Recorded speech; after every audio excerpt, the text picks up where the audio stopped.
Buenas tardes, queridos hermanos, amigos, también los que nos van a ver por internet después. Gracias, hermanos, por leer el Salmo 107.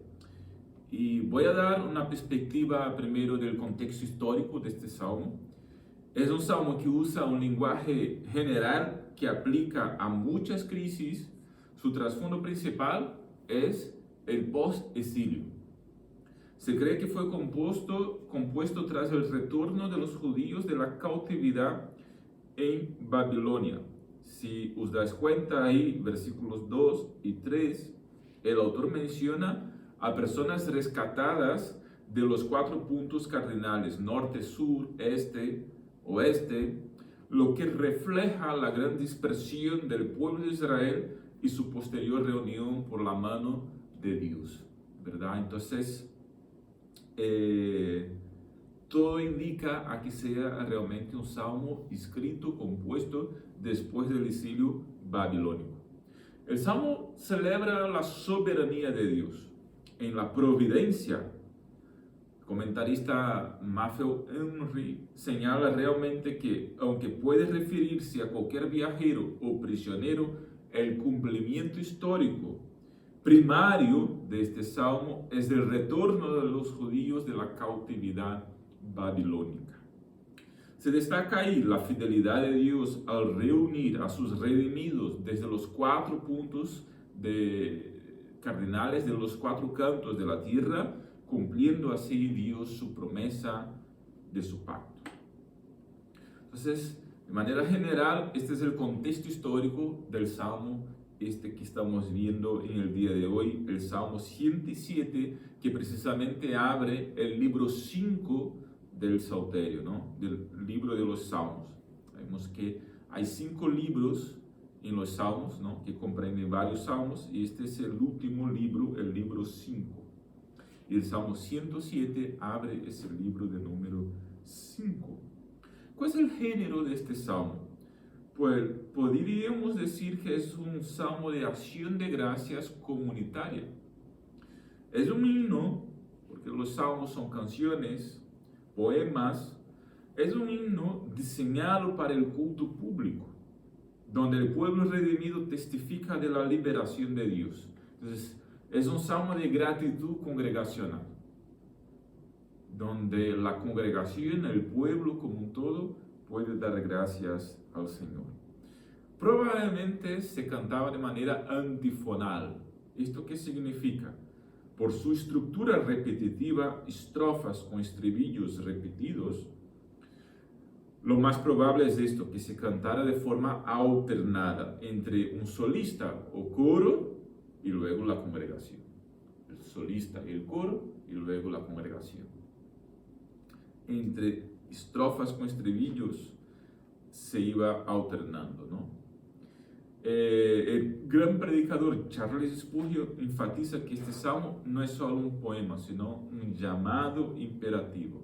Versículo 2 dice: díganlo los redimidos del Señor. Díganlo.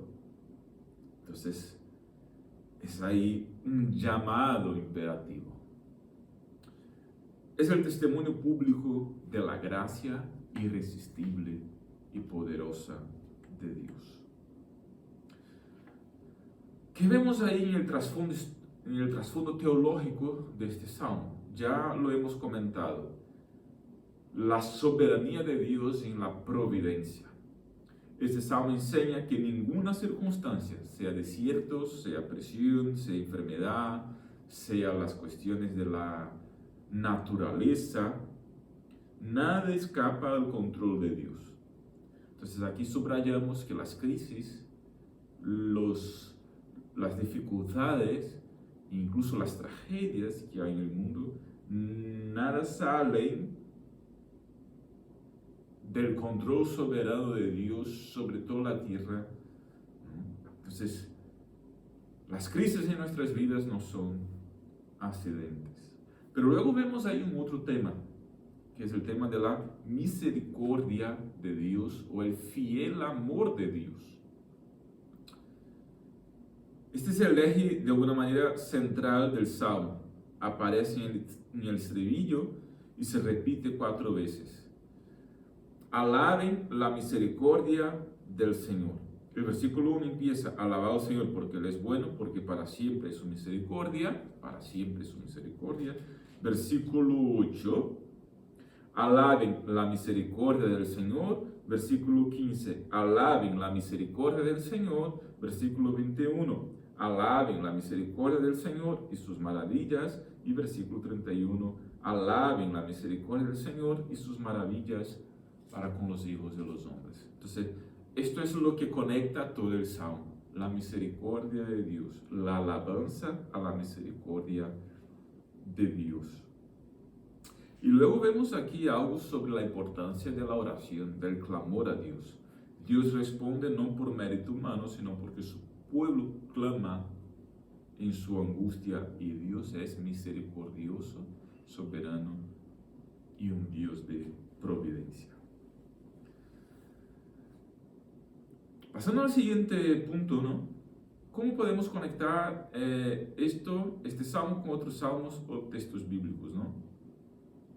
Por ejemplo, hay un paralelismo de este salmo con Marcos, el Evangelio de Marcos capítulo 4, especialmente la escena de los marineros que claman en la tempestad, versículos 23 al 30, pues no es difícil recordar, leyendo estos versículos, la escena de Jesús calmando la tempestad en la barca con sus discípulos, ¿no? Entonces, de alguna manera, esta escena de los versículos 23 al 30 tiene un complemento visual tremendo, impactante, cuando Jesús calma la tempestad ahí en el Nuevo Testamento, ¿no? Podemos recordar también Isaías 43, la promesa de Dios de reunir a los suyos de los confines de la tierra, pues resuena directamente en los versículos 2 y 3 de este salmo. El capítulo 31 de Jeremías refleja la alegría de los redimidos al regresar a su tierra, una alegría que podemos notar también aquí en este salmo, de regresar a la tierra, ¿no? Y algo también bastante interesante, aprovechando que estamos viendo en el capítulo 1 de Juan, por las mañanas, ¿no? El versículo de número 20 del Salmo dice, envió su palabra y los sanó. Dios envió su palabra y los sanó, los libró de su ruina. Aquí pues podemos recordar a Juan capítulo 1, el Evangelio de Juan capítulo 1, versículo 1. ¿Quién es la palabra? En el principio era la palabra estaba con Dios y la palabra era Dios. Como hemos visto los domingos por la mañana, Jesús es la palabra, envió su palabra y los sanó, ¿no? Jesús es la palabra encarnada, enviada para sanar el alma del pecado. Vale, pues teniendo esto en perspectiva, ¿no? Pasamos de la introducción ahora a la estructura del Salmo, y desde esta estructura sacaremos los mismos puntos aquí de aprendizaje para el día de hoy, ¿verdad? Podemos ver ahí una estructura muy regular en este Salmo, que básicamente se divide en una introducción, versículos 1 al 3, luego 4 cuadros de liberación y una conclusión. Entonces, vamos a seguir esta estructura y de ahí sacaremos nuestros 4 puntos, ¿no? Como hemos dicho, el Salmo tiene una introducción, versículos 1 al 3, que es un llamamiento general a la gratitud de los redimidos, de aquellos que regresan a su hogar. Y luego hay ahí 4 cuadros de crisis y rescate. Y en estos 4 cuadros vamos a trabajar, ¿no? Cada sesión sigue ahí un patrón, una situación de peligro, un clamor del pueblo a Dios, Dios interviene, por lo tanto la intervención divina, y un llamamiento final a la alabanza a Dios por su providencia, por su rescate, ¿no? Entonces, en cada uno de esos 4 cuadros de rescate, liberación, de crisis y liberación y rescate, pues vemos este patrón. Hay una situación de peligro, hay un clamor a Dios, hay una intervención divina y hay un llamamiento final a la alabanza. El primer cuadro va de los versículos 4 al 9. lo podemos llamar los errantes o los perdidos en el desierto y con hambre. El versículo 4 nos dice, anduvieron perdidos por el desierto, por soledad, sin camino, sin hallar ciudad en donde vivir. Entonces, este cuadro de los perdidos en el desierto representa el alma perdida. El alma perdida buscando satisfacción, sedienta. Aquí podemos pensar en la sed de sentido que tiene el hombre en los días actuales. Pues la condición que nos enseña este cuadro descrito en este salmo, pues personas perdidas en el desierto, sedientas, sin ciudad, sin hogar donde vivir. Timothy Keller, fallecido pastor estadounidense, identifica esta porción de este salmo como el desierto del secularismo o el nomadismo espiritual. Sería, según él, la búsqueda incansable de un hogar que el mundo no puede dar. El hambre y la sed son el vacío existencial. El versículo 5 nos dice, hambrientos y sedientos, su alma desfallecía en ellos. Una imagen del vacío existencial que uno no puede llenar en el mundo, sino solamente en Dios. La gracia de Dios es que Dios no solo les da comida, sino que los guía a una ciudad habitable. Versículo 9, porque Dios sacia al alma menesterosa y llena de bien al alma hambrienta. Dios es el único que satisface el alma sedienta con el bien.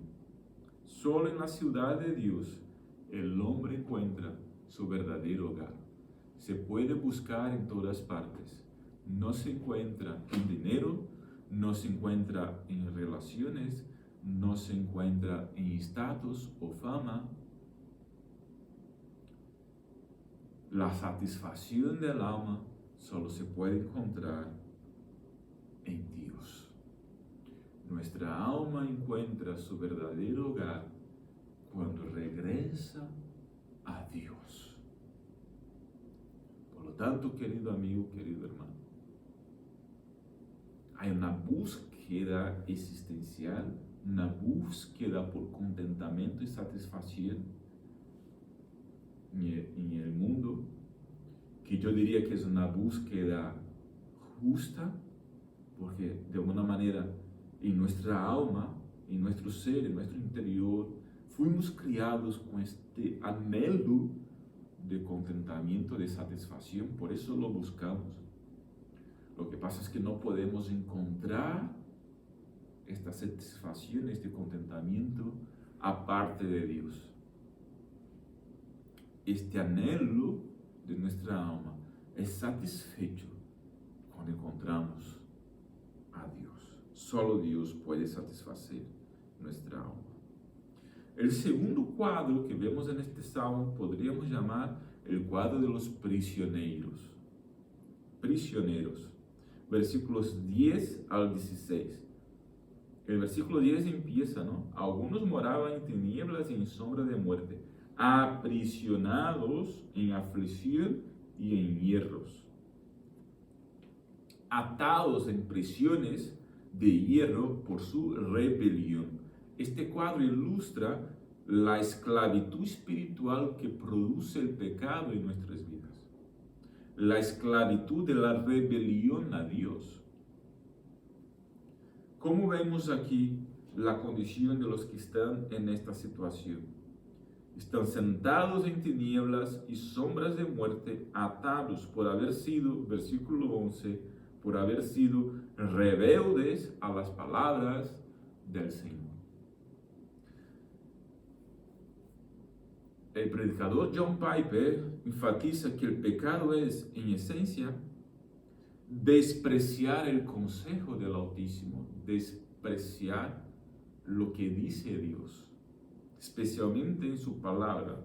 Entonces, la prisión aquí es el resultado justo de buscar libertad fuera de Dios.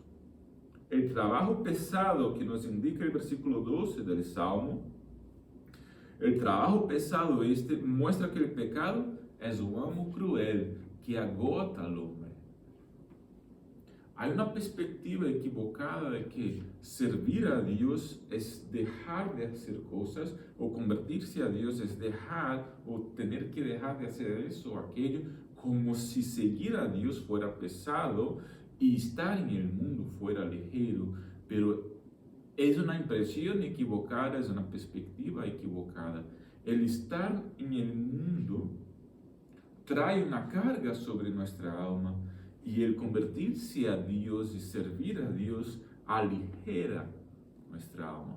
Porque como dijo Jesús, su yugo es suave y su carga ligera, leve. Entonces, el pecado es un amo cruel y agota nuestras almas. Dios rompe las cadenas. No es que el hombre se libere a sí mismo, es una liberación que Dios inicia y Dios realiza. Él saca de las sombras a la luz de su gloria. Precisamente eso es lo que dice el versículo 19.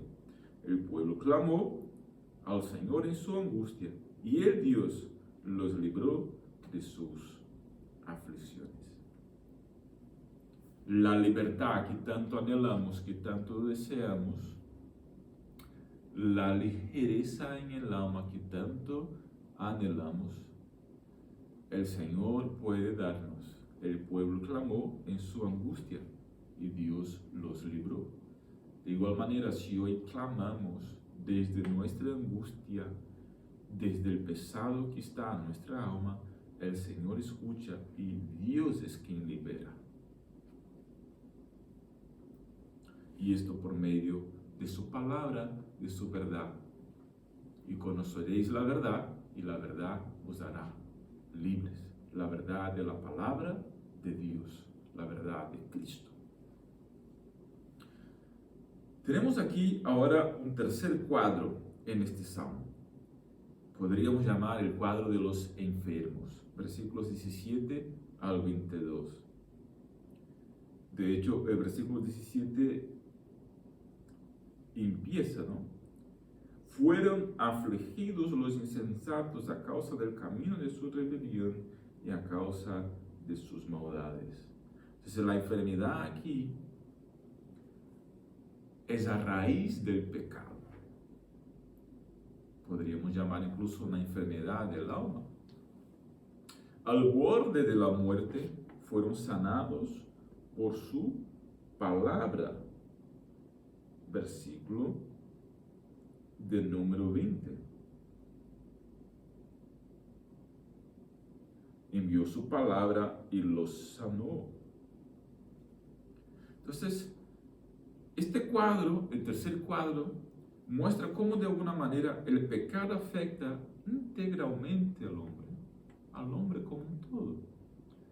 Es una enfermedad del alma producida por el pecado, pero que alcanza incluso el cuerpo o la mente o el corazón. Keller, una vez más lo menciono, destaca que aquí la aflicción no es la aflicción o la enfermedad que se nos puede ocurrir a cualquiera, sino que es consecuencia directa de nuestras malas decisiones, la insensatez, la necedad. El pecado enferma no solo el cuerpo, sino la voluntad y los afectos, todo. ¿Cómo viene el rescate? El rescate viene a través de su palabra. Versículo 20. Envió su palabra y los sanó. Entonces, esto conecta directamente con el Evangelio. La palabra que confronta nuestra necedad y nos sana es la palabra de Cristo, que es verdad. La respuesta debe ser, ¿cuál? La respuesta debe ser siempre un sacrificio de alabanza. una respuesta de gratitud, reconociendo que nuestra salud espiritual fue comprada no por precio cualquiera, sino por la gracia de Dios mediante la sangre preciosa de Jesucristo. Por eso nos llama el Salmo a alabar al Señor. Versículo 22, alaben la misericordia del Señor y sus maravillas para con los hijos de los hombres. Ofrezcan sacrificios de alabanza y publiquen sus obras con júbilo. Publiquen sus obras con júbilo. Dale a Él sacrificios de alabanza. Y por último vemos aquí el cuarto cuadro, que va de los versículos 23 al 32, que podríamos llamar el cuadro de los que están atrapados en una tormenta en alta mar, el cuadro de los navegantes. El versículo 23 dice: los que descienden al mar en naves y hacen negocio en las muchas aguas. Ellos han visto las obras del Señor y sus maravillas en las profundidades. Este cuarto cuadro, expuesto en el Salmo, nos enseña, nos expone de alguna manera la fragilidad humana ante la soberanía de Dios en la naturaleza. Es el colapso de la autosuficiencia humana. Cuando nos deparamos con este cuadro, aquí nos muestra, nos enseña hombres de negocios en sus naves en alta mar, confrontados por una tormenta que Dios mismo levantó. Versículo 25, porque habló Dios y hizo levantar un viento tempestuoso que encrespó sus olas. Estaban sufriendo los navegantes, los marineros en alta mar, por una tempestad levantada por el mismo Dios. Este es el punto clave aquí sobre la soberanía de Dios. Dios es quien levanta el viento tempestuoso. No es el diablo, es Dios, llevando al hombre al límite de sus capacidades. Aquí vemos que toda ciencia es inútil. Versículo 27. Temblaban y titubeaban como ebrios, y toda su pericia era inútil. ¿Y por qué eso? Para que vieran su gloria en el océano. Para que vieran su gloria en el mar. Cuando el hombre admite que no tiene control y clama a Dios, porque el hombre aquí, versículo 27 dice, toda su pericia era inútil. Y versículo 28, entonces clamaron al Señor en su angustia. Y Dios los libró de sus aflicciones, cambió la tempestad en sosiego y se apaciguaron sus olas. Cuando el hombre admite que no tiene control y clama, Dios trae la bonanza. El propósito de la tormenta aquí es claro, y es que el hombre admire el poder de Dios y le exalte en la congregación de los ancianos, versículo 32. Exáltenlo en la asamblea del pueblo, en la reunión de los ancianos lo alaben. Es decir, que testifiquen de él públicamente a toda la gente. Ese es el propósito de la tormenta aquí. No podemos dejar de recordar, como he mencionado antes, el episodio de Jesús con sus discípulos en una tormenta en el mar de Galilea, donde Jesús estaba dormido en la popa y los demás discípulos estaban asombrados, con miedo de la tempestad que se había levantado. Y fijaros, varios de los discípulos eran marineros, eran pescadores. No sabemos el nivel de calidad de pescadores que eran, pero lo normal es que un pescador estuviera acostumbrado con el mar y con navegar y de alguna manera con tempestades y con tormentas en el mar. Entonces, había allí al menos 3 o 4 pescadores entre los discípulos, gente acostumbrada con el mar y que a lo mejor ya había pasado por otras tormentas antes y que tenía pericia. No sabemos la calidad de su pericia, pero tenían ciencia de lo que era un mar, de lo que era estar en el mar y de lo que era pasar por tormentas en el mar. Pero igualmente su pericia era inútil, su ciencia era inútil. Cuando se levanta una tormenta y las olas en alta mar, la ciencia, es decir, el conocimiento de los pescadores, de los marineros, delante del tamaño de la tempestad, era inútil. Y los discípulos no tuvieron nada más que llamar y clamar al Señor desde su angustia. Y Jesús trajo bonanza, igual que aquí en el Salmo hemos visto en este cuadro, ¿no? Desde la angustia, cuando clamamos, el Señor trae salvación. Y lo que debemos hacer después, glorificar al Señor, alabar al Señor, testificar de Él públicamente. ¿Verdad?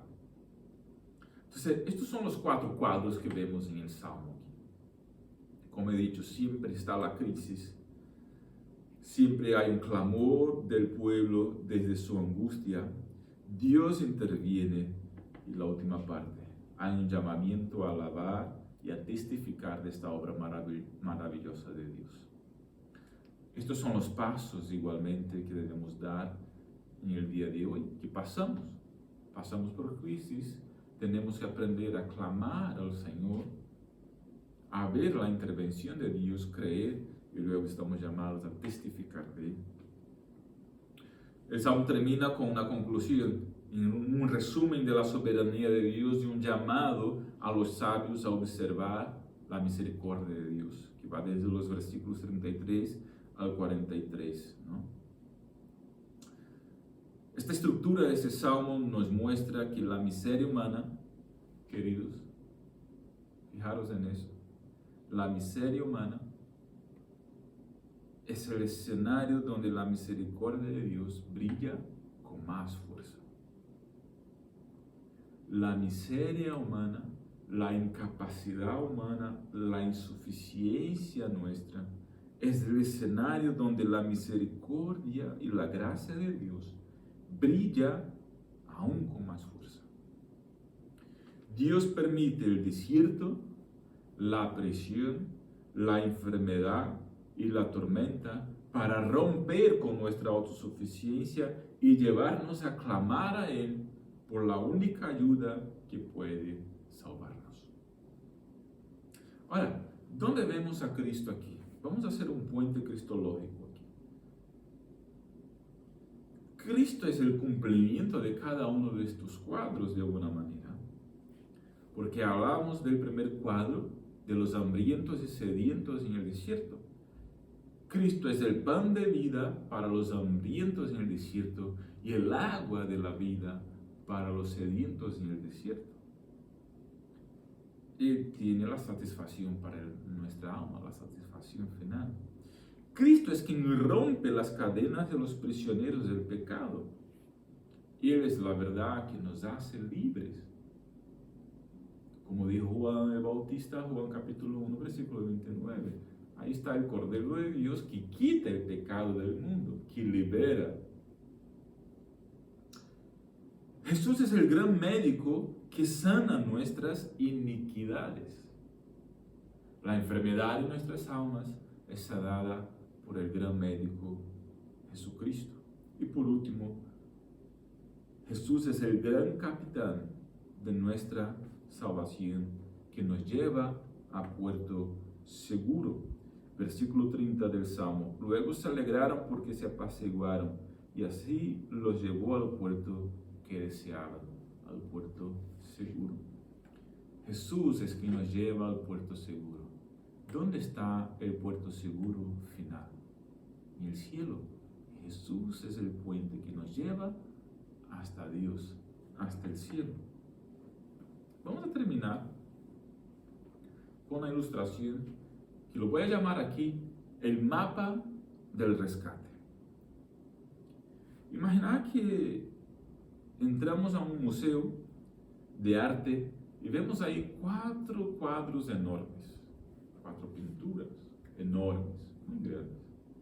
Ya sabéis, en el primer cuadro, la primera pintura, un hombre camina por el desierto, por un desierto infinito, con labios agrietados y sin rumbo, sediento, perdido en el desierto. En el segundo cuadro, alguien gime tras unos barrotes de hierro en una celda oscura. Está aprisionado. En el tercer cuadro, una persona yace en una cama de hospital demacrada por una enfermedad que ella misma se provocó. Una situación de lástima. En el cuarto cuadro y último, vemos a un marinero que se aferra al mástil de un barco mientras una ola gigante, en medio de una tormenta, está a punto de devorarlo. Usted mira los cuadros y siente lástima por ellos, por los que están en aquella circunstancia. El hombre perdido en el desierto, el hombre aprisionado, la persona enferma y el marinero en mitad de la tormenta. Pero de repente se acerca al marco de las pinturas y nota que algo le corta la respiración. En la placa de cada cuadro está escrito su nombre. Usted es el que estaba perdido en el desierto del mundo buscando algo que le saciara. Usted es el prisionero de sus propios vicios y rebeliones. Usted es el insensato que se enfermó por despreciar el consejo de Dios. Y usted es el navegante, el marinero que creía tener el control de su vida hasta que la tormenta de la realidad le demostró que era impotente. ¿Cuál es nuestra aplicación final aquí? Queridos hermanos, queridos amigos, tú que me escuchas por internet. El Salmo 107 no es una historia sobre otros pecadores. Es el álbum de fotos de nuestra redención. La pregunta así que la pregunta hoy no es en qué situación estás, sino ¿ya clamaste a Dios? Desde tu perdición en el desierto, desde tu cárcel del pecado, desde la enfermedad de tu alma, desde la tormenta y de tu crisis, ¿ya clamaste a Dios pidiendo salvación para que Él intervenga en tu situación y te dé salvación? Muchos de nosotros intentamos salir del desierto cavando pozos secos o intentamos romper los barrotes con nuestras propias manos, pero la libertad no viene de esforzarse más, sino de rendirse por completo a Dios y clamar a Él. Dios permite que de alguna manera lleguemos al final de nuestras fuerzas para que podamos empezar a clamar a Él y disfrutar de su poder y recibir de su poder. Así que si hoy te sientes en el desierto, en la presión, en la enfermedad, en la tormenta, esto no es para destruirte, es para que digas como redimido, su misericordia es para siempre. Es para que seas redimido, es para que clames a Él. ¿Ya clamaste a Él? Si no, clama a Él. Y verás que Él viene. Entonces podrás clamar como un redimido del Señor, como un salvado por el Señor. Su misericordia es para siempre. Dios te bendiga.